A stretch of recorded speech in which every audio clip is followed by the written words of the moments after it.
Sir mic mute हो गया।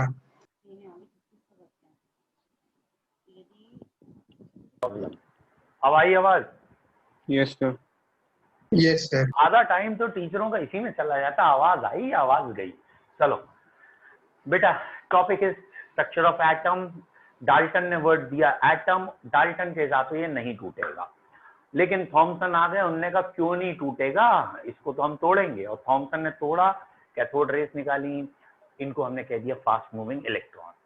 अब जो हमारे कोर्स में हम वहां से अगर बात करें मॉडल से, तो थॉमसन ने इलेक्ट्रॉन डिस्कवर किया और इलेक्ट्रॉन का चार्ज मोलिक्यूल ने बताया था 1.6 × 10⁻⁻19। ऐसे ही फिर मास निकाला गया 9.1 × 10⁻31 kg।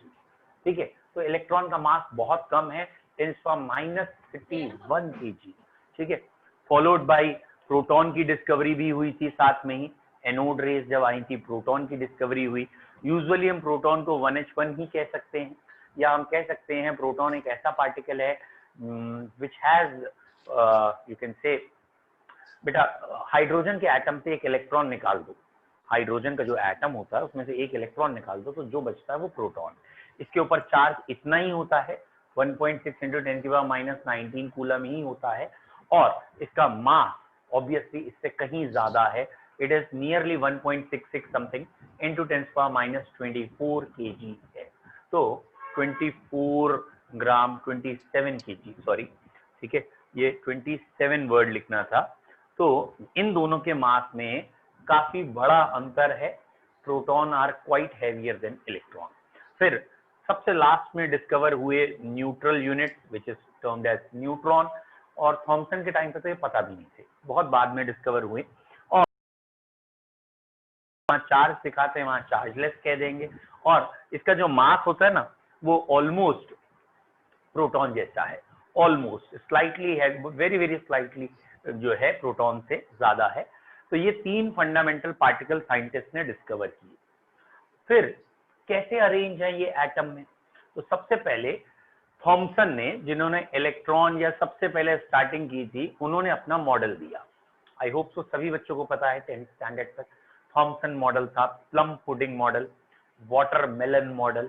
तो थॉमसन का जो मॉडल था वो बेसिकली क्या था बच्चों, उन्होंने कहा कि ये जो हमारा एटम है वो एटम एक बॉल की तरह है, प्लम पुडिंग की तरह है, पॉजिटिव चार्ज चारों तरफ स्कैटर्ड है और इलेक्ट्रॉन नेगेटिव चार्ज कहीं कहीं मौजूद है। पॉजिटिव चार्ज स्फीयर में इलेक्ट्रॉन मौजूद है। तो बस ये एक बात बता रहा है कि एटम न्यूट्रल है, और कुछ नहीं बता रहा, सिर्फ बता रहा है एटम न्यूट्रल है। फिलहाल ये मॉडल फेल करने वाले थे रदरफोर्ड। इस मॉडल को जो फेल किया बेटा, उस साइंटिस्ट का नाम था रदरफोर्ड। नाम से थोड़ी बहुत फीलिंग रेड फोर्ड की आ रही होगी, लाल किले जैसा है इसका नाम। रदरफोर्ड ने एक अल्फा स्कैटरिंग एक्सपेरिमेंट किया था, जिससे ये मॉडल फेल हुआ था। बेटा रदरफोर्ड ने जो एक्सपेरिमेंट किया, गोल्ड फॉइल ली और अल्फा पार्टिकल उस पर बम्बार्ड किए, और जब अल्फा पार्टिकल बम्बार्ड किए तो इन्हें ये रिजल्ट देखने को मिले थे। क्या रिजल्ट देखने को मिले कि मैक्सिमम अल्फा पार्टिकल स्ट्रेट पास हो गए विदाउट एनी डिफ्लेक्शन। मैक्सिमम जो पॉजिटिव चार्ज अल्फा पार्टिकल थे वो स्ट्रेट पास हो गए विदाउट डिफ्लेक्शन। कुछ अल्फा पार्टिकल कुछ एंगल से मुड़े थे, ऑब्ट्यूज एंगल कह सकते हैं, थोड़े बहुत एंगल से टर्न हुए, very very less, insignificant, 1 in 20,000 जो रिट्रैक्ट हो गए, अपने पोजीशन पे वापस आ गए। तो 1 in 20,000, ठीक है, ना के बराबर ये वापस आए। रदरफोर्ड के, हाँ जी पूछो बेटा, पूछो। चलिए बेटा, रदरफोर्ड के एक्सपेरिमेंट से क्या प्रूफ हो रहा है। रदरफोर्ड ने जो अपना एक्सपेरिमेंट दिया, उससे उन्होंने जो कंक्लूजन निकाला वो ये कि भाई एटम जो है ना, उस एटम का मैक्सिमम मास ऑलमोस्ट कंप्लीट और मैक्सिमम या all the positive charge is eight the centre, और इसी ने यहां एक वर्ड दे दिया इस सेंटर को, न्यूक्लियस। तो all the positive charge and mass is located at center and it is termed as nucleus। पहला पॉइंट रदरफोर्ड ने ये कहा। सेकंड पॉइंट रदरफोर्ड ने कहा कि एटम में मैक्सिमम स्पेस खाली, वॉइड, ठीक है, ऑलमोस्ट 99% आप कह सकते हैं एटम में जगह खाली है।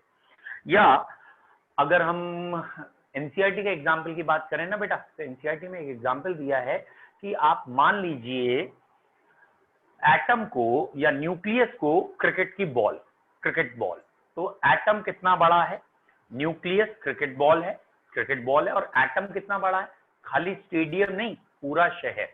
दैट मीन्स अगर आपने पूरे शहर को अपने दिमाग में ले लिया, बरेली सिटी को चारों तरफ से, और एक क्रिकेट बॉल को एज्यूम किया, तो इतना बड़ा अंतर है एटम के साइज और न्यूक्लियस में। ओके, अब बच्चा बताओ किसको वीडियो आ रही है? सर आ रही है। सर आ रही है। सर आ रही है।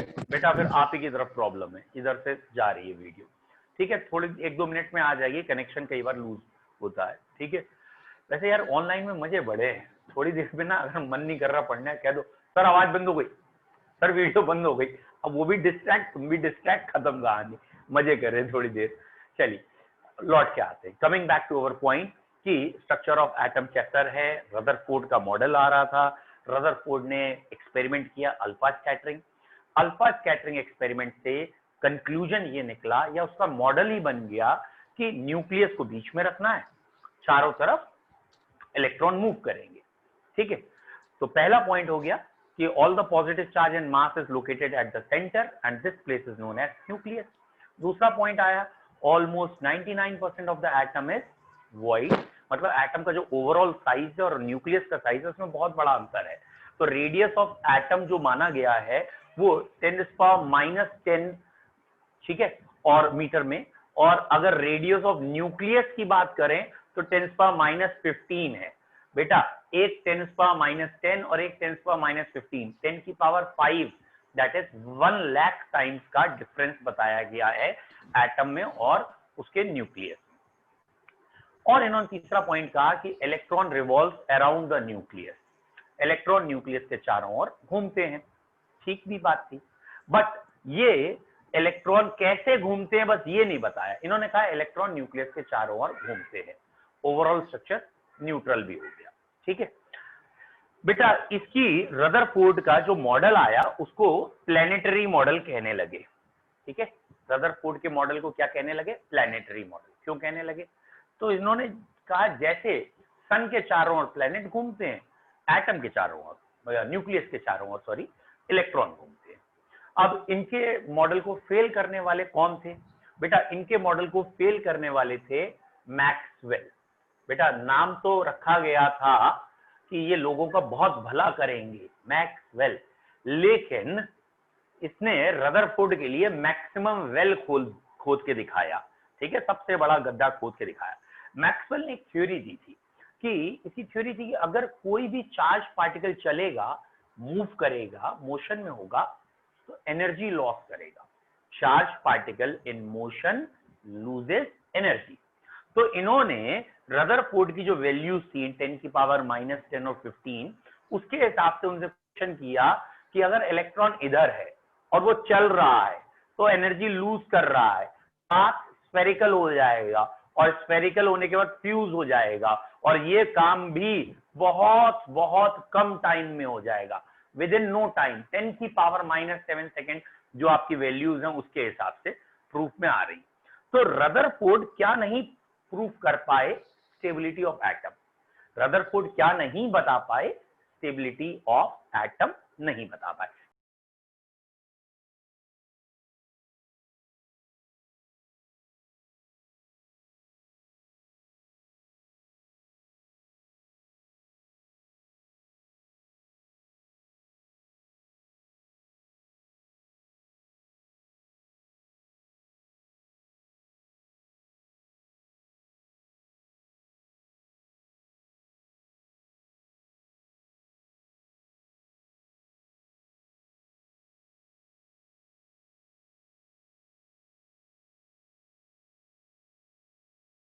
ऑफ डिस्ट्रीब्यूशन ऑफ इलेक्ट्रॉन, ठीक है।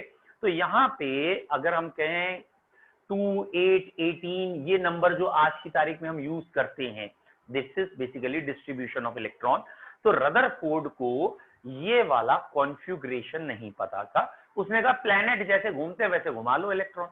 अरे भाई प्लैनेट तो एक एक घूमता है एक एक्सिस पे, और उस प्लैनेट में भी जो प्लैनेट घूम रहा होता है उसके चारों ओर भी उसके जो सब पार्टिकल्स या ये कहें जैसे अर्थ के चारों ओर मून ये है, तो उसका कोई कंपैरिजन ही नहीं है। क्यों बेटा? पहली बात, प्लैनेट्स आर हेवनली बॉडी, बहुत मैसिव है। इलेक्ट्रॉन उसके सामने फुद्दू है, बहुत छोटा सा डेलिकेट। प्लैनेट चार्जलेस है, इतने बड़े बड़े प्लैनेट पे कोई चार्ज तो है नहीं, चार्जलेस है। इलेक्ट्रॉन चार्ज पार्टिकल है। तो प्लैनेटरी मॉडल्स को एग्जैक्ट एटॉमिक या एटम में कहना बहुत जल्दी डाइजेस्ट नहीं हो रही थी, इसलिए रदरफोर्ड भी फेल हो गए। रदरफोर्ड की बात को आगे चल के प्रूव किया बोर ने, ठीक है। और अगर आपको मालूम हो, ठीक है, बोर बरी स्कीम ऑफ इलेक्ट्रॉनिक कॉन्फ़िगरेशन भी आया था। तो हिस्ट्री हमारे कोर्स में नहीं है, इसलिए मैं थोड़ा सा इसे स्पीडली निकाल दूंगा, लेकिन इंपॉर्टेंट बातें सारी बताऊंगा। पहला पॉइंट हमारा आया डाल्टन, उसने वर्ड दिया एटम कि एटम टूटेगा नहीं, इट इज इंडिविजिबल। थॉमसन आए, उन्होंने एक्सपेरिमेंट किया, डिस्चार्ज ट्यूब एक्सपेरिमेंट किया, कैथोड रेज डिस्कवर की, और उनके हिसाब से मूविंग पार्टिकल आ रहे थे वहां पे, जिन्हें इलेक्ट्रॉन बाद में कहा गया। फिर एनोड रेज आ गई, जहां प्रोटॉन भी डिस्कवर हुए। तो इलेक्ट्रॉन प्रोटॉन दो चीजें आई पहले। बेटा न्यूट्रॉन तो 1932 में आया, अभी 100 साल नहीं हुए जन्मे हुए। न्यूट्रॉन का जन्म के 100 साल भी नहीं हुए। न्यूट्रॉन क्योंकि न्यूट्रल है इसलिए पकड़ में देर में आया, जो चार्ज पार्टिकल है वो जल्दी पकड़ में आ गए, क्योंकि ये इलेक्ट्रिक मैग्नेटिक फील्ड में बेंड हो रहे थे। न्यूट्रॉन की डिस्कवरी लेट हुई, क्वेश्चन पूछा जाता है क्यों? क्योंकि न्यूट्रॉन इज ए न्यूट्रल, ठीक है। तो इलेक्ट्रॉन प्रोटॉन दो चीजें डिस्कवर हुई।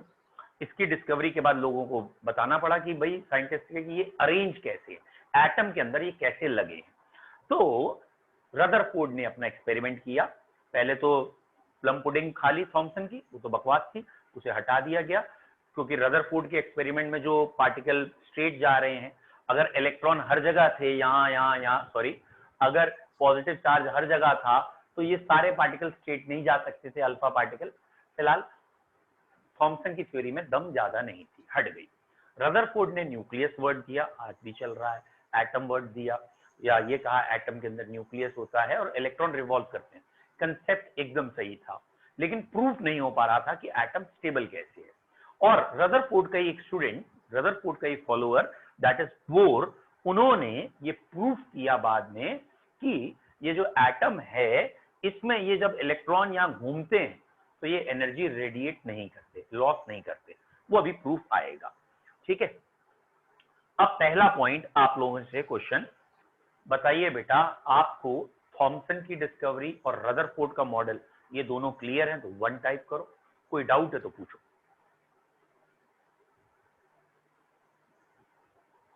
ठीक है, वेरी गुड। थॉमसन, रदरफोर्ड, ये दो क्लियर हैं आपको, ओके, वेरी गुड। अब बच्चों तीसरी हेडिंग बोर की है, ठीक है बेटा। बोर की हेडिंग हम डायरेक्ट नहीं पढ़ सकते, बोर की हेडिंग पढ़ने के लिए हमें थोड़ा सा बेसिक नेचर ऑफ वेव्स पता होना चाहिए और पार्टिकल पता होना चाहिए बोर की थ्योरी पढ़ने के लिए, ठीक है। तो पहले मैं आपको सिंपली वेव के बारे में वर्ड बता रहा हूं। एक वर्ड है इलेक्ट्रोमैग्नेटिक वेव, ठीक है, इलेक्ट्रोमैग्नेटिक वेव। वेव किसे कहते हैं? आई होप सो आप जानते हैं, कंटिन्यूअस मोशन जहां हो, या और सिंपल भाषा में पानी है, ऑर्डिनरी वाटर, उसमें तुमने पत्थर फेंक दिया, तालाब टाइप का पत्थर फेंक दिया, बाल्टी के पानी में पत्थर फेंक दिया, और जैसे ही पत्थर जाएगा वहां स्ट्राइक करेगा, ये जो लहरें हैं ये वाटर वेव है, ये वाटर वेव आई। ये जो डिस्टर्बेंस क्रिएट हुआ ये वाटर के अंदर वेव दिखी। ऐसे ही एयर में पार्टिकल्स, जब हम कुछ बोलते हैं तो ये डिस्टर्बेंस क्रिएट हो रहा है एयर के अंदर, ये साउंड वेव्स हो गई। तो वेव्स लाइट की भी हैं, साउंड की भी हैं, वाटर की भी हैं। वेव का मतलब बेसिकली डिस्टर्बेंस है, और वो डिस्टर्बेंस हमेशा आउटवर्ड की तरफ जाता है, पानी में दिख जाता है, इसलिए वहां से एग्जाम्पल बेस्ट है, पत्थर मारो तो बाहर की ओर वेव निकलती हुई दिखेंगी। तो ये वाटर वेव या वेव्स है। इसी वेव्स के एक वेव है electromagnetic wave. I hope so wave की 4-5 कैरेक्टर्स आपको पता है। वेव में एक वर्ड है वेवलेंथ। वेवलेंथ क्या होता है? Distance between two successive crust और ट्रफ, इसे वेवलेंथ कहते हैं हम। या हमारी लैंग्वेज में बेटा ये वेव और ये लीनियर डिस्टेंस वेवलेंथ, ठीक है। What is wavelength? यहां से चलिए यहां तक, फिर यहां से लौट के यहां तक, और अब यहां से यहां तक जो डिस्टेंस ट्रेवल हुई वन वेव ने, इसे वन वेव कहते हैं, और इस डिस्टेंस को ही हम कहते हैं वेवलेंथ, ठीक है। आपने जो पहले पढ़ा है आप उसे भी अप्लाई कर सकते हैं, इसे भी अप्लाई कर सकते हैं। इसे एक बार समझिए, दोनों सेम है, एग्जैक्ट सेम है। एक पार्टिकल, हाँ बेटा बोलो, बेटा आवाज नहीं आ रही आपकी। सर वेवलेंथ वापसी समझा दीजिए एक बार। हाँ वही समझा तो रहा हूँ, बंद कहाँ हुआ है वेवलेंथ। देखिए बेटा ये एक पार्टिकल है, ये पार्टिकल हमने डिस्टर्ब किया, ये इसकी मीन पोजीशन थी, ये मीन पोजीशन से आगे गया, ठीक है। मीन पोजीशन से, चलिए आपको इधर मैं बताता हूँ, ये पार्टिकल मीन पोजीशन से यूं गया ऊपर की तरफ, ठीक है। इस प्लेन में सोचना, यहाँ पार्टिकल था, अब मैं ऊपर की तरफ समझा रहा हूँ, ये मीन पोजीशन से ऊपर की तरफ गया, डिस्टर्बेंस यहाँ आया, फिर यहाँ आने के बाद नीचे की तरफ गया, फिर ये आया, दैट मीन्स यूं फिर यूं। तो एक डिस्टर्बेंस का ये पूरा कर्व जब कंप्लीट हो जाएगा, अपनी मीन पोजीशन से अप साइड, मीन पोजीशन से डाउन साइड, ये एक डिस्टर्बेंस पूरा कंप्लीट होता है, और इसकी लीनियर डिस्टेंस जो मेजर होती है ना, वो होती है one wavelength. What is basically one wavelength? It is the linear displacement या लीनियर डिस्टेंस, यहां से यहां तक लीनियर डिस्टेंस कह लो, या ऑब्वियसली इट इज डिस्प्लेसमेंट, यहां से यहां तक का जो डिस्प्लेसमेंट है, द डिस्प्लेसमेंट और the linear distance travelled by one wave.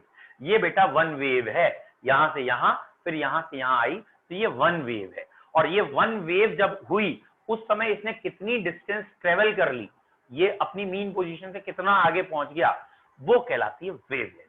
What is wavelength? एक वेव कितना लीनियर डिस्टेंस ट्रेवल कर सकती है, उसे कहते हैं वेवलेंथ।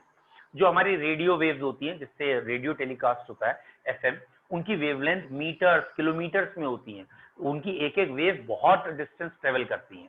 जबकि जो हमारी एक्स रेज, कॉस्मिक रेज होती हैं, उनकी वेवलेंथ बहुत कम होती है, वेरी माइन्यूट, यानी उनकी एक वेवलेंथ बहुत छोटी है, इसलिए वो जब वेव्स छोड़ी जाएंगी तो थोड़ी सी जगह में लाखों वेव्स हो सकती हैं, इसलिए वो हार्मफुल होती हैं। और ये जो एफएम वेव्स होती हैं, हमारे रेडियो वेव्स, जिससे हमारे एफएम चलते हैं, ये वाली वेव्स हमारी इतनी हार्मफुल नहीं है, वो धीरे धीरे अभी आपको समझ में आएगा। फिलहाल जो बुकिश लैंग्वेज है, डेफिनेशन बेटा बुकिश लैंग्वेज तो ये है, यहां से यहां तक की डिस्टेंस बुक कहती है वेवलेंथ है। गलत वो भी नहीं है, गलत हम भी नहीं है, बट आपको जो समझा रहे हैं उसे समझने की कोशिश करो। अगर ये बात हमने मान ली, ठीक है, यहां से यहां तक की डिस्टेंस वेवलेंथ है, मैं ये कह रहा हूं आपसे कि आप इतना पोर्शन यहां से कट कर दो, जो मैंने अभी रेड से किया है, ये पोर्शन कट करके यहां जोड़ दो, ये वाला पोर्शन कट करके यहां जोड़ दो, तो यही वैल्यू तो आ गई कि यहां से स्टार्ट होके यहां तक, यही तो डिस्टेंस आ गई। और यहां से यहां तक को एक बार फिर सोच के देखिए, ये कितनी डिस्टेंस आ रही है, ठीक है, ये कितनी डिस्टेंस आ रही है, ये यही वैल्यू तो आ गई, दिस वन, जो मैंने अब पिंक से दिखाने की कोशिश की है। अगर आप ये काट के यहां जोड़ेंगे तो ये आए, और ये वाली जो डिस्टेंस आई है वही तो मैं आपको यहां बता रहा हूं, इट इज वन वेवलेंथ। चलिए मेन पॉइंट पे आते हैं, वेवलेंथ काहे में मेजर की जाती है? मीटर में, ठीक है। आप चाहें तो आर्मस्ट्रॉन्ग में मेजर करें, सेंटीमीटर में करें, बट स्टैंडर्ड एसआई यूनिट इसकी मीटर होती है, ओके। आप कोशिश करेंगे कि न्यूमेरिकल में जब भी वेवलेंथ आए वो आर्मस्ट्रॉन्ग में हो, पिकोमीटर में हो, उसे मीटर में चेंज कर लीजिए। कन्वर्जन पता है ना, 1 आर्मस्ट्रॉन्ग इज 10⁻⁻10 मीटर, ठीक है, 1 नैनोमीटर इज 10⁻⁹ मीटर। तो जनरली ये नैनोमीटर या पिकोमीटर ही होगा, क्योंकि एटम इनमें ही मेजर या वेव्स इनमें मेजर ज्यादा की जाती है। तो आप ये वैल्यूज थोड़ा याद रखिएगा, पिकोमीटर, नैनोमीटर, आर्मस्ट्रॉन्ग, ये 3-4 पे फोकस करिएगा। बोलो बेटा वेवलेंथ सभी बच्चों को क्लियर है या नहीं? वेवलेंथ क्लियर है? What is one wavelength? Very good. हाँ बोलना नहीं है, आपको 1 लिख देना है, 1 लिखोगे इसका मतलब आपको वेवलेंथ समझ में आ गई, ठीक है। वेवलेंथ की डेफिनेशन क्या है? It is the linear distance और the displacement travelled by one wave. एक वेव जितनी भी डिस्टेंस ट्रेवल कर लेगा उसे कहते हैं वेवलेंथ। और ये जरा ध्यान रखिएगा, दिस वन कन्वर्सेशन चार्ट अभी देखते हैं बेटा आप क्या। ठीक है बेटा, कन्वर्जन में आपको अभी, अगर आपने चैप्टर 1 में नहीं पढ़े हैं, एक बच्चे ने भी कहा है कन्वर्जेंस बता दीजिए, तो अगर आपने चैप्टर 1 में नहीं पढ़ा है यूनिट कन्वर्जेंस में, तो मैं आपको बता दूंगा। चैप्टर 1 का पॉइंट है वो, यहाँ का नहीं। तो वेवलेंथ पहला वर्ड हमारा आया है, ठीक है। अब इसी से एक रिलेटेड वर्ड है वेव नंबर। वेव नंबर थोड़ा सा बेटा फोकस करके देखिए कि आपको समझ में आ रहा है। What is the word wave number stands for? Wave number क्या है? देखो बेटा, वेव नंबर को हम डिनोट करते हैं न्यू बार से। इसका डिनोशन है ये, ऐसे डिनोट करते हैं, ठीक है। लेकिन रट्टाफिकेशन नहीं चाहिए मुझे, आप इसको समझने की कोशिश करना, नहीं समझ में आया दोबारा पूछना। एक बार समझाता हूं व्हाट इज वेव नंबर। बेटा अगर मैं ये कहूं कि ये एक वेवलेंथ थी, लेट सपोज ये वेवलेंथ आपकी है 0.2 मीटर, यहां से यहां तक की डिस्टेंस है 0.2 मीटर, ठीक है। तो 0.2 मीटर में एक वेव होगी। वेवलेंथ मतलब एक वेव, तो एक वेव 0.2 मीटर डिस्टेंस ट्रेवल कर रही है। तो मैं आपसे पूछ रहा हूं, बताओ भाई 1 मीटर में कितनी वेव्स आएंगी? तो आपने ये कहा 0.2 मीटर में एक वेव है, और मैं पूछ रहा हूं बताओ 1 मीटर में कितनी वेव्स हैं। तो आई होप सो इतनी मैथमेटिक्स आप समझते हो। अगर 0.2 मीटर में एक वेव है तो 1 मीटर में इतनी वेव्स आ गई। और बेटा ये जो नंबर आया है ना, number of waves in unit length, it is wave number. Wave number क्या हुआ? कितनी वेव्स हैं एक यूनिट लेंथ में। 1 मीटर में कितनी वेव्स हैं? 1 मीटर में जितनी वेव्स होंगी वही क्या कहलाएगा? आपका वेव नंबर। तो वेव नंबर कैसे निकाला जाएगा? तो भैया वेव नंबर निकाला जाएगा 1/λ। यहां देखो हमने क्या किया, 1/ वेवलेंथ। और ऑब्वियसली क्योंकि ये 1/λ है तो इसकी यूनिट हो गई मीटर इनवर्स। क्लियर है? लैम्डा की यूनिट मीटर थी, 1/λ तो मीटर इनवर्स। तो बच्चों वेव नंबर क्या हुआ? Number of waves in 1 unit length. एक यूनिट लेंथ, एक मीटर में कितनी वेव्स हैं? कभी कभी वो सेंटीमीटर में पूछ लेते हैं, तो वो आप क्वेश्चन को देखेंगे तो आपको अप्लाई करना है। It is number of waves in a unit length. बोलो बच्चों, किसी को डाउट है वेव नंबर में? क्लियर है? 1 2 गुड, ठीक है, ओके नेक्स्ट। अब बेटा अगला वर्ड है that is termed as frequency या टाइम पीरियड, ठीक है। तो पहले मैं आपको बता रहा हूं व्हाट इज टाइम पीरियड, ठीक है। टाइम पीरियड को टी से डिनोट करते हैं। What is time period of wave? Time period क्या होता है? तो बेटा टाइम पीरियड का मतलब है कि ये जो वेव यहां से यहां तक आई है ना बच्चे, ये एक वेवलेंथ ट्रेवल की है। इस एक वेवलेंथ को ट्रेवल करने में जो भी टाइम लगा है that is time period. What is time period? It is the time in which a wave travels 1 wavelength. ये 1 वेवलेंथ पूरी यहां से यहां तक ट्रेवल कर गया। यहां से यहां तक आने में से जितना भी टाइम लगा, चाहे 10 मिनट लगे, चाहे 10,000 मिनट लगे, व्हाटएवर, तो इसको कहते हैं टाइम पीरियड। तो what is time period? Basically ये एक वेव जब पूरी कंप्लीट हो जाती है तो उस कंप्लीट वेव के लिए जो भी टाइम लगता है that is time period. Okay बच्चों, अगर इसे ध्यान से देखना, क्या इस फिगर को आप ऐसे देख पा रहे हैं? ठीक है, क्या कहा है मैंने, कैसे देख पा रहे हैं? ये वाली लाइन ऐसे ही रखें और ये वाली लाइन को मैं कह रहा हूं कट करके रिवर्स करके जोड़ दो। जैसे कट करके रिवर्स करके जोड़ोगे तो ये पूरी एक सर्कल बनता हुआ दिखेगा, नॉट सर्कल लेकिन एक साइकिल कंप्लीट होते हुए दिखेगी। Is it clear?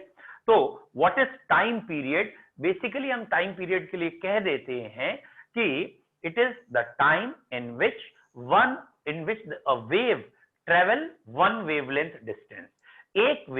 एक वेवलेंथ डिस्टेंस जो ट्रेवल करेगी, एक वेवलेंथ को ट्रेवल करने के लिए जो भी टाइम लगेगा, that is termed as time period.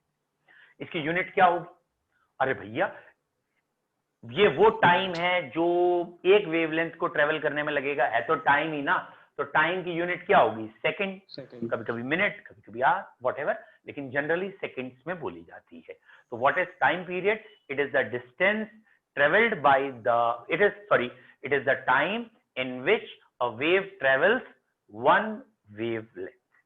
ठीक है, मान लो इस वन वेवलेंथ को ट्रेवल करने के लिए 0.1 सेकेंड लगे। 0.1 सेकेंड में वन वेव पूरी आगे चली गई, एक वेव आगे बढ़ गई, इतनी डिस्टेंस ट्रेवल हो गई। ठीक है, अब मैं कह रहा हूं नहीं, अब बताओ भाई, एक सेकंड में कितनी वेव्स गई? एक सेकंड में कितनी वेव्स गई? 0.1 सेकंड में इतनी वेव, तो एक सेकंड में कितनी वेव गई? तो बेटा इतनी मैथमेटिक्स आपको आनी चाहिए। 1/0.1 दैट मींस 10। तो ये 10 वेव्स आ रही हैं पर सेकंड। बेटा ये कहलाती है frequency. What is frequency? Frequency, ये वर्ड आपने कई बार सुना होगा।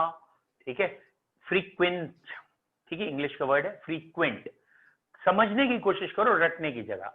फ्रीक्वेंट वर्ड कहाँ आपने बहुत सुना है अंग्रेजी में? ठीक है, या घरों में कहते हैं ना, जैसे कोई टीचर कुछ पढ़ा रहा है, सपोज मैं ही पढ़ा रहा हूँ और मैं बार बार कह रहा हूँ क्लियर है, क्लियर है, क्लियर है, तो कई बार बच्चे कहते हैं ये फ्रीक्वेंटली यूज करते हैं ये word. What is the meaning of frequently use करते हैं? बार बार, रिपीटिशन। सर बार बार जितने वर्ड को यूज किया, फ्रीक्वेंसी है वो। What is frequency of the wave? Waves कितनी निकल रही है, कितनी बार फ्रीक्वेंटली आ रही है, दैट इज फ्रीक्वेंसी। तो what is basically frequency? Frequency की यूनिट होती है साइकिल्स पर सेकेंड। ठीक है, साइकिल्स पर सेकेंड बोल देते हैं या खाली second inverse. What is cycles पर सेकेंड और सेकेंड इनवर्स? बेसिकली फ्रीक्वेंसी का मतलब है एक सेकेंड में, एक यूनिट टाइम में कितनी वेव्स एक पॉइंट से पास होंगी। ये एक हमने पॉइंट लगा लिया और इस पॉइंट पे हम नजर गड़ा के बैठ गए कि यहां से वेव निकल रही है। अब ये वेव निकल के जा रही है, हम ये देखना चाह रहे हैं एक सेकेंड में इस पॉइंट से कितनी वेव्स पास हुई। ठीक है, तो number of waves passing through a point in a second is known as frequency. What is frequency? Per unit time में कितनी वेव्स है। Is it clear? एक कॉमन सेंस की बात है, जिस भी वेव की वेवलेंथ कम होगी, जिस वेव की वेवलेंथ कम होगी उसकी फ्रीक्वेंसी जनरली ज्यादा होगी। क्यों ज्यादा होगी? It is a common sense.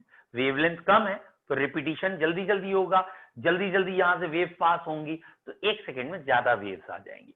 तो जिनकी भी वेवलेंथ कम होती है उनकी फ्रीक्वेंसी बहुत ज्यादा होती है, और अगर फ्रीक्वेंसी ज्यादा है तो वो हार्मफुल हो जाएंगी। जिनकी वेवलेंथ बहुत ज्यादा है, दैट मींस फ्रीक्वेंसी कम है, एक ही वेव घंटे भर में ट्रेवल करके आ रही है, तो वो हमारी बॉडी के लिए हार्मफुल कम होंगी। वो अभी आपको समझ में आएगा। फिलहाल अब मैं आपसे फिर से पूछना चाहूंगा बच्चों, क्या आपको अब 4 वर्ड समझ में आ गए? कौन कौन से 4 वर्ड? पहला वर्ड लैम्डा, दूसरा वर्ड न्यू बार, तीसरा वर्ड टाइम पीरियड, और चौथा वर्ड न्यू। ये फ्रीक्वेंसी का सिंबल है। चारों क्लियर हैं? Very good. चारों को अगर हम आपस में अभी इन दो और इन दो का रिलेशन पढ़ चुके हैं, ये समझ में आया? Very good. Sir mu bar एक बार फिर से सब बता दीजिए।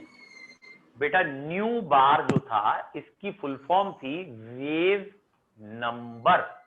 बेटा what is the meaning of wave number? इसका मतलब क्या था?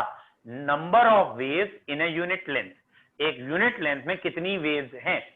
तो number of waves in a unit length कैसे आएगा? 1/लैम्डा से आएगा। ठीक है, अगर मुझे एक वेव की डिस्टेंस पता है कि एक वेव 0.1 मीटर की है, तो 1 मीटर में कितनी वेव आएंगी? 1/0.1 करूंगा। वही चीज आ रहा है न्यू बार। और what is frequency? Frequency is 1 upon time. ठीक है, फ्रीक्वेंसी इज 1 अपॉन टाइम। ठीक है, अब बच्चों पूछो किसी को कोई दिक्कत है इन चारों वर्ड में? इन चारों वर्ड में किसी को दिक्कत है तो पूछ लीजिए। वेरी गुड, कोई दिक्कत नहीं, थैंक यू, वेरी गुड। ठीक बेटा, अगला वर्ड है, ये जरा बच्चों से गलत हो जाता है, इसलिए इसको थोड़ा सा ध्यान से देखिएगा।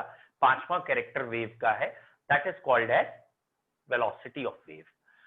What is velocity of wave? It is a common sense, वैसे तो बहुत सिंपल बात है बच्चों, बचपन से आप पढ़ते आ रहे हो, स्पीड, गाड़ी चलाते हो स्पीड देखते हो, तो स्पीड वर्ड आपको मालूम है। 11th में आ गए तो स्पीड की जगह वेलोसिटी यूज करोगे, वर्ड जहां जहां वेक्टर होगा, जहां जहां डिस्प्लेसमेंट होगी। जब डिस्प्लेसमेंट की बात होती है, डिस्प्लेसमेंट पर यूनिट टाइम, तो वेलोसिटी कहते हैं। स्पीड कब कहते हैं? जब डिस्टेंस होती है। टेक्निकल में मत जाओ।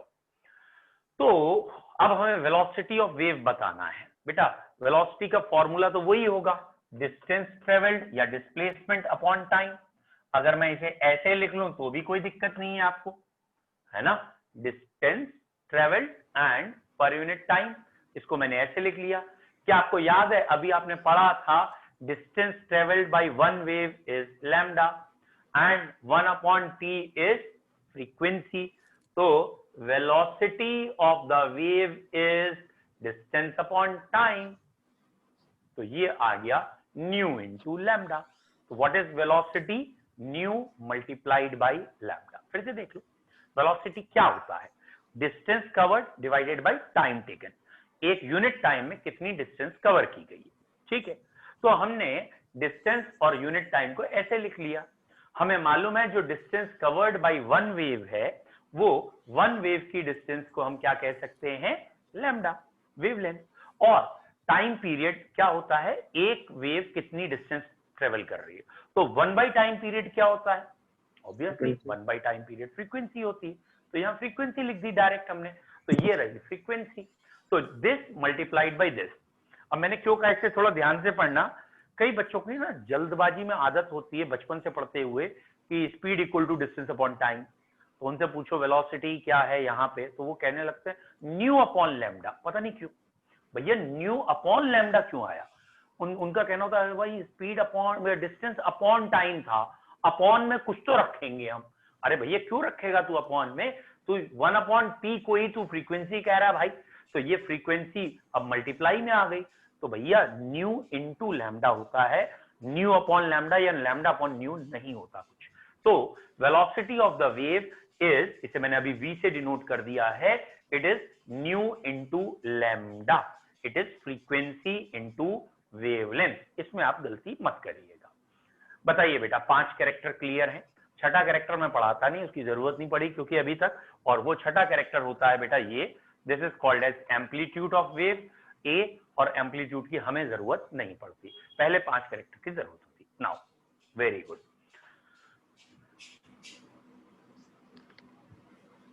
ठीक है। अब आते हैं बेटा इलेक्ट्रोमैग्नेटिक वेव पे, ठीक है, EM वेव, इलेक्ट्रोमैग्नेटिक, ये वाटर लिख दिया यार तुमने, इलेक्ट्रोमैग्नेटिक वेव, ठीक है। What is EM wave? तो बेटा जो वाटर वेव है, साउंड वेव है, लाइट वेव है, वैसे ही एक वेव साइंटिस्ट ने बताई है जिसे इलेक्ट्रोमैग्नेटिक कहा है। इन्होंने कहा है इस वेव का अगर ये डायरेक्शन ऑफ प्रोपोगेशन है एक्स एक्सिस, तो एक वाई एक्सिस भी होगी, एक जेड एक्सिस भी होगी। तो इन्होंने कहा इसकी वाई एक्सिस जो है, मान लो इस डायरेक्शन को मैं वाई कह रहा हूं, तो इस वाई एक्सिस में, ठीक है, इस वाई एक्सिस में भी कुछ प्रोपोगेट हो रहा है इसके परपेंडिकुलर, और वाई एक्सिस में सपोज इलेक्ट्रिक फील्ड चल रही है, तो जेड एक्सिस में भी कुछ ना कुछ प्रोपोगेट हो रहा है, ठीक है। जेड एक्सिस में भी ये वाई थी, तो सपोज ये जेड हो गई परपेंडिकुलर, और ये कह रहे हैं इस जेड एक्सिस में भी कोई प्रोपोगेट कर रहा है, चल रहा है, और ये अगर इलेक्ट्रिक फील्ड है तो ये मैग्नेटिक फील्ड है, और ये direction of propagation of wave है। वेव इधर जा रही है, इधर इलेक्ट्रिक फील्ड, इधर मैग्नेटिक फील्ड। फिर ध्यान से देखना बेटा, 3 एक्सिस है ना, एक्स वाई जेड, ऐसे देख लो, X axis, Y axis, Z axis. तो उसने कहा वेव इधर चल रही है, जब वेव इधर चल रही है, ये एक्स एक्सिस मान ली हमने, तो ये वाई परपेंडिकुलर, इधर जेड परपेंडिकुलर, तो इस वेव के परपेंडिकुलर दो चीजें चलेंगी, इलेक्ट्रिक फील्ड, मैग्नेटिक फील्ड। यानी ये तीनों चीजें, कौन सी तीनों चीजें? Direction of propagation of wave, यानी वेव का चलना, इलेक्ट्रिक फील्ड और मैग्नेटिक फील्ड, ये तीनों एक दूसरे के परपेंडिकुलर हैं। ठीक है, क्लियर है? इसे कहते हैं इलेक्ट्रोमैग्नेटिक वेव। अब पूछो बेटा एलिशा। सर अभी जो आपने थोड़ा 5-6 सेकंड का जो भी समझाया दोबारा एक्सप्लेन कर दीजिए, कोई कॉल आ गई थी सर। चलो ठीक है, देख लेते हैं। हम बेटा पढ़ रहे हैं हेडिंग इलेक्ट्रोमैग्नेटिक वेव। हमारी हेडिंग वेव में ही ना नेक्स्ट टाइप की वेव है जिसको हम ईएम वेव कहते हैं, इलेक्ट्रोमैग्नेटिक वेव कहते हैं। और इलेक्ट्रोमैग्नेटिक का मतलब है इसमें इलेक्ट्रिक फील्ड भी और मैग्नेटिक फील्ड भी है। और ये सारी की सारी फील्ड्स, इलेक्ट्रिक, मैग्नेटिक और वेव, ये तीनों आपस में क्या है? परपेंडिकुलर हैं। यानी अगर इलेक्ट्रिक फील्ड का डायरेक्शन एक्स एक्सिस है तो मैग्नेटिक फील्ड का डायरेक्शन वाई एक्सिस हो जाएगा, और इलेक्ट्रिक फील्ड, मैग्नेटिक फील्ड और direction of propagation of wave Z axis. मतलब ये तीनों एक दूसरे के परपेंडिकुलर चलेंगे, सारे एंगल 90 डिग्री है, चाहे एक्स वाई हो चाहे वाई जेड हो, दिस वन। तो ऐसी वेव हमारी कहलाती है इलेक्ट्रोमैग्नेटिक वेव। बच्चों इलेक्ट्रोमैग्नेटिक वेव में आपको जो पढ़ना है, आपके जो काम की बात है वो करें, ये सब तो बेकार है बेटा। इसमें आपके काम की बात है, इसके 3 कैरेक्टर थे। पहला कैरेक्टर था इसमें इलेक्ट्रिक फील्ड और मैग्नेटिक फील्ड है, अच्छी बात है, होने दो। दूसरा कैरेक्टर है it can even travel in vacuum. ये वाली wave can travel, can move, travel, चाहे जो वर्ड यूज कर लीजिए, they can travel in vacuum, मतलब वैक्यूम से भी पास हो जाएंगे। अरे भैया सन से लाइट हम तक आ रही है, सन और हमारे बीच में कई जगह वैक्यूम भी है, मतलब कोई मीडियम नहीं है, उसके बाद भी कोई एटमॉस्फेयर नहीं है, मीडियम नहीं, फिर भी वेव यहां तक आ रही है क्योंकि वो इलेक्ट्रोमैग्नेटिक है। तो इलेक्ट्रोमैग्नेटिक वेव जो है मीडियम के बिना भी ट्रेवल कर सकते हैं, अच्छी बात है। काम की बात ये है जो हमने एज्यूम की है, मानी है कि इलेक्ट्रोमैग्नेटिक वेव कोई भी हो, उस इलेक्ट्रोमैग्नेटिक वेव की स्पीड होगी speed of light, that is 3 × 10⁸ metre per second. ठीक है, और इसको अगर वैल्यूज में अगर कायदे से अरेंज करके लिखूं ना, तो ये 3 × 10⁸ अगर आप लिखना चाहो तो मैंने यहाँ 10⁻³ इधर लिख दिया, 10⁵ इधर लिख दिया, तो ये 3000 हो गया है ना, 3000 × 10⁵, तो 3000 लाख मीटर पर सेकेंड है ना। और 3000 में भी अगर इस 1000 को हटाऊं तो किलोमीटर लिख सकता हूं। तो अगर आप वैल्यू को भावनाओं से जोड़ो तो आपको शायद समझ में आ जाए, ये 3 लाख किलोमीटर पर सेकेंड है। तो स्पीड ऑफ लाइट, जैसे आप 3 × 10⁸ कहते हो, उसका मतलब क्या है कि लाइट के ऑन करते हुए 1 सेकेंड बाद लाइट कितनी डिस्टेंस ट्रेवल कर चुकी होगी? 1 सेकेंड में light 3 lakh kilometre distance travel कर लेती है। पर सेकेंड लाइट कितनी डिस्टेंस निपटा देती है, कहां तक ट्रेवल कर जाती है? 3 लाख 3 लाख किलोमीटर, 1 किलोमीटर नहीं, 3 lakh kilometre. That is it is a huge number, ये ध्यान रखना है, और ये हमारे न्यूमेरिकल्स में आएगा, बस इसे याद रखना। तो जो भी इलेक्ट्रोमैग्नेटिक वेव का क्वेश्चन हो, उसमें पहली बात अपने दिमाग में फिट कर लेना भैया कि इसकी स्पीड या वेलोसिटी हमें पता है। न्यूमेरिकल में अधिकतर बच्चे ये गलती करते हैं, एग्जाम में जाके बैठ जाते हैं, कहते हैं यार एक ही वैल्यू दे रखी है और पूछ रखा है क्वेश्चन, तो ये वाली वैल्यू कांस्टेंट है, वो देगा नहीं। क्वेश्चन कैसे होंगे? वो कहेंगे एक येलो लाइट है जिसकी वेवलेंथ 5000 आर्मस्ट्रॉन्ग है, बताओ इस लाइट की फ्रीक्वेंसी कितनी है। तो आपको उस समय ये वाला पॉइंट याद आए तो मजा है कि velocity is equal to frequency into wavelength, और ये चीज कांस्टेंट है, 3 × 10⁸ है मीटर पर सेकेंड। और इन दोनों में से वो कोई एक चीज दे देंगे, या तो उन्होंने वेवलेंथ दे दी और दूसरी पूछ लेंगे। तो अब आपको करना क्या है, अगर फ्रीक्वेंसी पूछिए तो c/λ करना है, बस यूनिट्स का खेल है, उसमें धोखा मत खाइएगा। मतलब ये 3 × 10⁸ मीटर पर सेकेंड है, लिख लेना भैया। और ये भी उन्होंने 5000 सपोज आर्मस्ट्रॉन्ग कहा है, तो ये करना मत भूलिएगा, यानी इसे मीटर में चेंज करिए, सॉल्व करके फ्रीक्वेंसी निकाल लीजिए। कोई डाउट? सर जो आपने फर्स्ट वाला पॉइंट अभी लिखा था वो फिर से बता दीजिए एक बार। बेटा फर्स्ट पॉइंट तो मैंने सिर्फ ये लिखा है कि इन वेव्स में इलेक्ट्रिक और मैग्नेटिक फील्ड होती है और ये जिस डायरेक्शन में चलती हैं उस डायरेक्शन और इलेक्ट्रिक और मैग्नेटिक फील्ड ये सब परपेंडिकुलर होती हैं। ये तो एक जस्ट यही वाली प्रॉपर्टी मैंने रिपीट की है। ये जो मैंने आपको ये प्रॉपर्टी बताई थी ना, ये कि ये वेव इधर चल रही है इसके परपेंडिकुलर और फिर दूसरे डायरेक्शन में परपेंडिकुलर, एक्स वाई और जेड एक्सिस, तीनों एक्सिस में कुछ ना कुछ है। एक एक्सिस में वेव दिख रही है, एक एक्सिस में इलेक्ट्रिक फील्ड चल रही है और एक एक्सिस में मैग्नेटिक। बेटा इसी प्रॉपर्टी का यूज करके तो ये माइक्रोस्कोप, इलेक्ट्रॉन माइक्रोस्कोप, ये इसी प्रॉपर्टी का तो यूज किया गया है, इलेक्ट्रिक और magnetic field of the light. ये जो लाइट है जो, अच्छा आप जनरल बचपन में यूजुअली खुराफाती बच्चों ने तो कई बार किया होगा, हम क्या करते थे, लेंस लेके बैठ जाते थे स्कूल में, ग्राउंड में। किसी जमाने में तुम भी स्कूल जाते थे, भूल गए होगे। तो वो लेंस लेके सनलाइट की रेस कंसंट्रेट करके कागज पे कहीं रख देते थे, मतलब रेस और कागज जल जाता था रेस के कंसंट्रेशन होने से, है ना। तो ये अगर आपने किया हो तो वो बेसिकली मॉडल्स अभी जनरेट करके दिखाएंगे आपको, समझाएंगे कि ऐसा क्यों हुआ, वेव का कन्वर्जन क्यों हुआ, कैसे हुआ। But it also involve electric and magnetic field. ये जो लाइट हमारे पास आ रही है, अगर ये मैग्नेटिक फील्ड से पास करें तो ये पोलराइज हो जाती है, ये सीधे हम तक नहीं आएगी, कहीं ना कहीं इसका पोर्शन ज्यादा या कम ऐसे होगा, वो लाइट में आपको पढ़ाया भी जाएगा।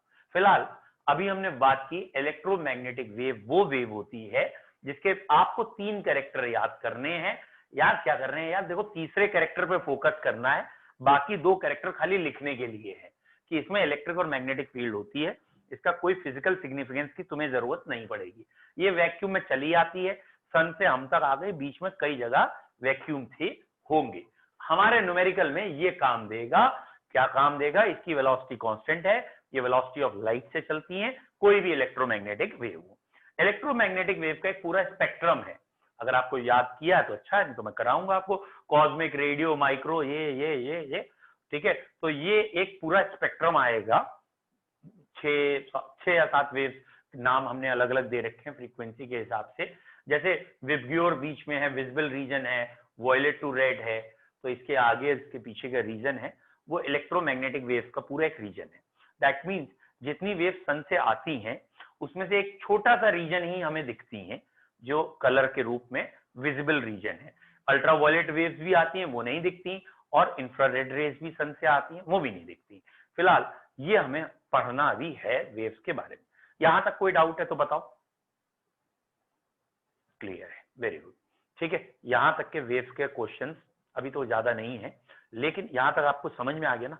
जस्ट बेटा वेव नंबर के सिंबल को क्या कहते हैं एक बार बता दीजिए फिर से। न्यू बार।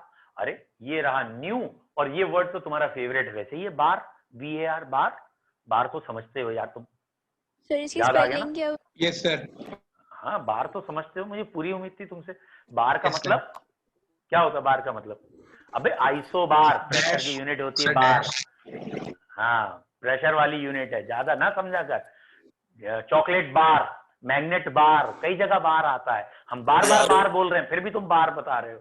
चलो क्लियर है यहाँ तक बच्चों?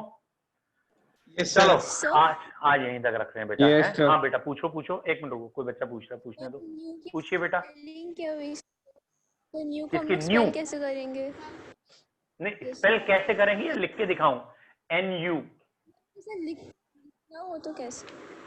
अरे ओके, ये लिखा तो मैंने NU बोला, इसे ऐसे पढ़ा जाता है न्यू, और ये सिंबल है इसका, ठीक है। V बनाते हैं थोड़ा तिरछा करके एक तरफ ऐसे, इसे न्यू पढ़ा जाता है। बाकी चलो और मैं डिटेल बता देता हूँ, और बताओ, और कोई डाउट? चलिए इतना आज रखिए, इतना पढ़िए, थोड़ा सा बस कल तक और स्लो चलेगा, और परसों से तो पिछले वाले बच्चे आप लोगों को भी आ जाएगा। कुछ बच्चों का हो रखा है ना फोटो इलेक्ट्रिक इफेक्ट, ये वो, एक दिन और दे दो बेटा, एक दिन के बाद सबको एक लेवल पे लाके शुरू कर देंगे, ठीक है। अब कोई बच्चा ऐसा है जिसने पहले मेरे को नाम नहीं पता, एक मिनट रुको शायद याद आ जाए। नहीं, हाँ दृष्टि, बेटा दृष्टि, एक Yes, सेकंड sir. अनम्यूट हो। बताओ बेटा, आप रिकॉर्डेड भेजूं या ये भी ठीक है? Both are Sir, I'm okay with both the things. Very good, that's nice, that's good. और कौन बच्चा है? रोहन हो गए। वर्धन बेटा, वर्धन Yes, एक sir. मिनट अनम्यूट हो बेटा। बेटा रिकॉर्डेड या ये live? Sir, both are okay. नहीं, इसमें मैं आपको दोनों चीजें दूंगा ना। लाइव में लाइव भी होता है और ऑब्वियसली इसकी रिकॉर्डिंग तो पहुंचेगी ही पहुंचेगी। ये Sir, भी तो I'm हम रिकॉर्ड कर comfortable ही with रहे हैं। live session. बहुत है, वेरी गुड, ठीक है। लाइव प्लस रिकॉर्ड, मतलब लाइव की रिकॉर्डिंग पहुंच जाएगी। लाइव में थोड़ा सा ये आप पूछ सकते हैं उसी समय, रिकॉर्डेड में आपको नोट करना पड़ता है। ओके, चलिए कल सेम टाइम क्लास रखें, किसी को दिक्कत? हाँ सर। No sir. अबे हाँ कह रहा है, हाँ का क्या मतलब है? सर 5 to 6 कर लीजिए अगर पॉसिबल हो यार तो। 5 to 6 कर दूंगा। एक और बैच क्योंकि पिछला वाला चल रहा है मेरा, उन बच्चों का काफी आगे निकल चुका है, लेकिन कुछ टाइम में मैं आपको उनके बराबर ले आऊंगा। उनका कोर्स रोकूंगा, उनको प्रॉब्लम्स प्रैक्टिस कराऊंगा। Within week two week मैं आप उनके बराबर भी ला दूंगा, क्योंकि chapter 3 is periodic which is very small, very easiest, और वो लोग चैप्टर 4 पढ़ रहे हैं। थोड़ा सा टाइम दो, लेकिन मैं ये नहीं चाहता ना आपको स्पीड में पढ़ाऊं। जैसे मैंने आज आपको खाली वेव पढ़ाया, सिर्फ वेव। एक बारी मेरी और आपकी फ्रीक्वेंसी मैच होने दो, आपको मेरी भाषा आवाज समझ में आ जाए, मेरा कंसेप्ट पढ़ाने का तरीका, फिर हम स्पीड भी पकड़ सकते। नहीं अभी नहीं, पहले आप slow and gradual foundation strong कर लो, ठीक है? चलो बच्चों, have a nice time. We will meet tomorrow at the same time, nearly 6:15। Thank you, okay, sir. Thank you sir. Good evening Thank you, sir. sir. Good evening sir. Very good evening बेटा, very good.